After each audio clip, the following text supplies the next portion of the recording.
when I was growing up, in my teens, things were a little different from the way they are now.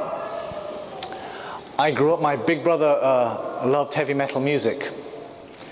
And so obviously I shared a room with him, so I heard heavy metal music all the time. So I grew up listening to heavy metal music, and I grew to like heavy metal music. And there were, at that time of life in those years, people who liked heavy metal music kind of grouped themselves. They were called rockers. And you knew a rocker because they wore denim jeans, denim jackets with lots of patches on. They'd have studs on their patches, on their jeans. Maybe if they were really cool, they'd have a leather jacket, leather biker jacket, which was even better. And the rockers used to gather together, and you know, and as they got older, they got motorbikes as well. So the rockers would have like Harley Davidsons and big motorbikes and drive around in gangs, that sort of stuff. Now there are other groups as well. I don't know if you've heard of them. The mods. Anybody heard of the mods? Now they didn't like heavy metal.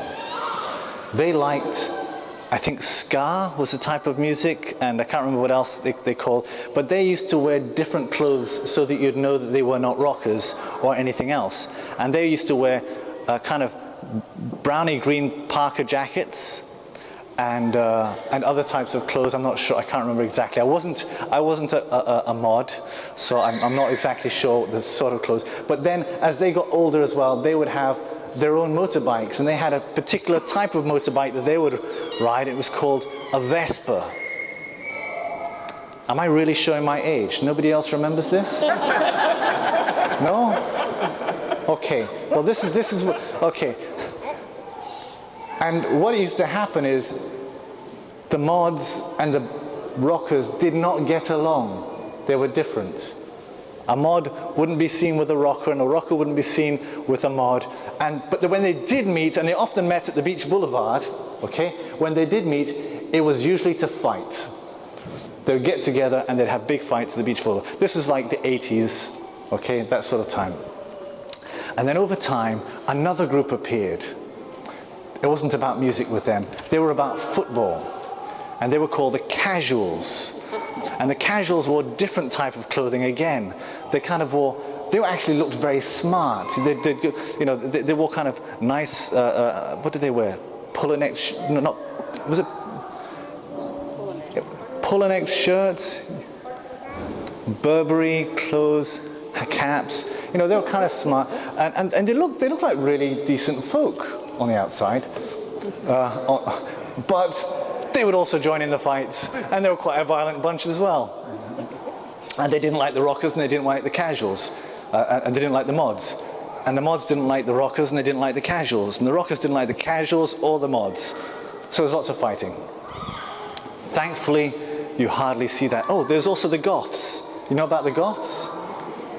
The goths like another type of music, and they would wear black, and they'd look like vampires, and things like that. I think they're still around.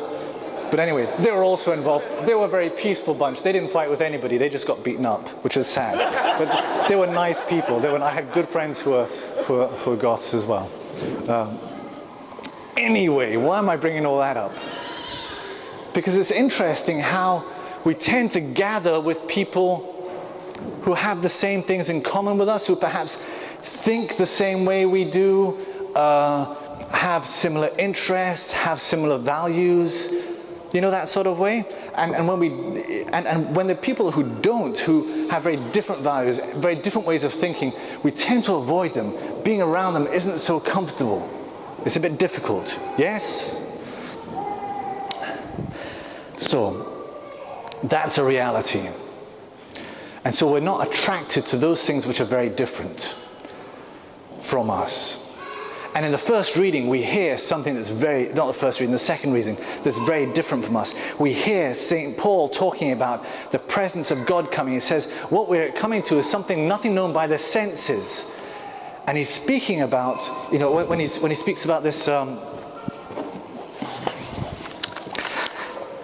He says, not a blazing fire or gloom turning to total darkness or a storm or trumpeting thunder or a voice speaking that made everyone who heard it beg that no more should be said to them. What he's speaking about is when God appeared on Mount Sinai to give the commandments. And he appeared in blazing fire, gloom turning to total darkness, storm, trumpeting thunder, and his voice spoke the commandments. And when his voice was heard by the people, they couldn't take it and they wanted it to stop. And God often for us, this is the image we have of God as someone who is so totally different, above, all-powerful, and distant from us, unapproachable. And because of that, we want to stay away. I don't know if I could actually come. We're told to love this God. How could I love this being who is so utterly different? And then Paul speaks about something else. We're not coming to that, he said. We're not coming to this blazing fire, etc. He says, what you've come to is Mount Zion and the city of the living God, the heavenly Jerusalem with millions of angels. And he says, where everybody is a firstborn son, a citizen of heaven. You've come to God himself. The image changes from one of frightening power to one of family. A place where everybody is a son, where everybody is at home, where everybody belongs. Where everybody belongs. And he's speaking about heaven. Heaven which starts here and now.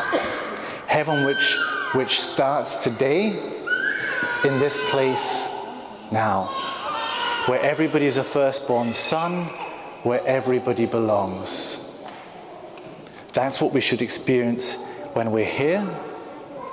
That's what we should experience in our relationship with God.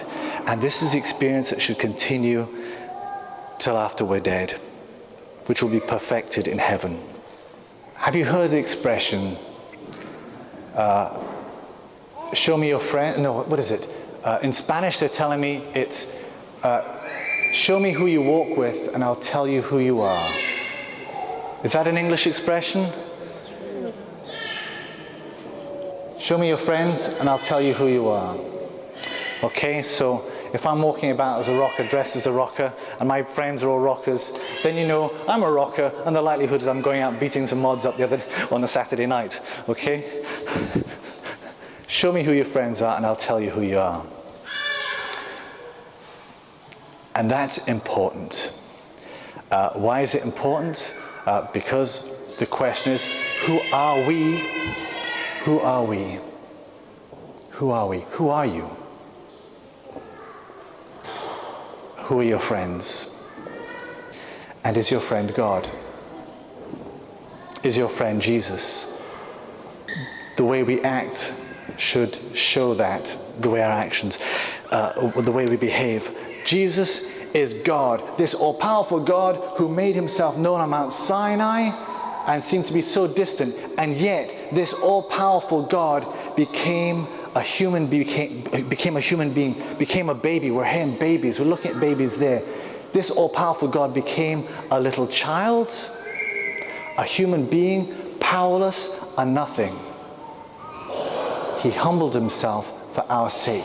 He became nothing for our sake. He became helpless for our sake. And he is still helpless in the Eucharist when he comes to us, because we can hold him in the palm of our hand and we can consume him. This is the type of God we have. This is the God we have. God who is loving and humble.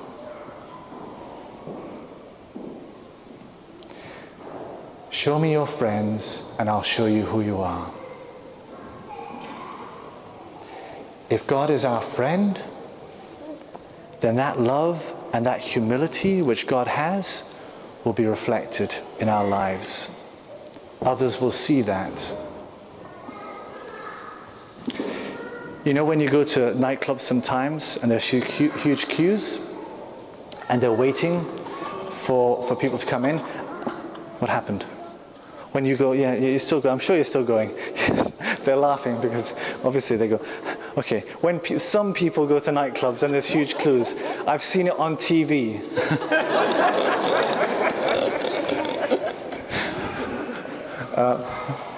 You hear about it in movies and stuff like that. And everybody else is in a big queue, and then somebody famous comes along, they recognize the face, they say, oh, we know you, come in. You don't have to wait, you can get straight in. In a way, heaven is like that, you know? Heaven is like that, and those at the gate are waiting for a face they recognize.